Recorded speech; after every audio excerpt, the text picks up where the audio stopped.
சமந்தாவோட வாழ்க்கையில இன்னொரு சோகமான நிகழ்வும் சமீபத்துல நடந்துச்சு. அதாவது அவரோட தந்தையான ஜோசப் பிரபு சமீபத்துல உடல்நல குறைவால உயிரிழந்தாரு.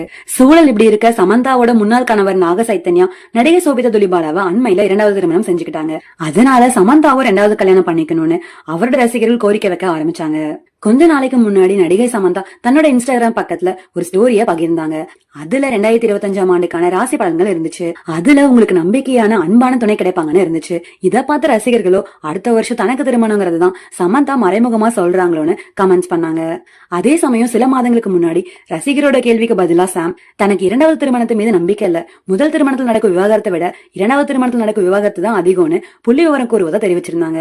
இந்த நிலையில பிரபல பத்திரிகையாளரான பைல்வான் ரங்கநாதன் தனியார் யூடியூப் சேனல் ஒன்று அளித்த பேட்டியில சமந்தாவோட 2வது திருமணத்தை பத்தி பேசியிருந்தாரு. அதுல அவரு சமந்தாவோட வாழ்க்கையில சமீபத்துல ஒரு சோகம் நடந்துச்சு. அவரோட தந்தை உயிரிழந்தாரு. அவர் இறந்ததுக்கு அப்புறமா சமந்தாவோட தாயும் சகோதரர்களும் வீட்டுல அமர்ந்து பேசினாங்க.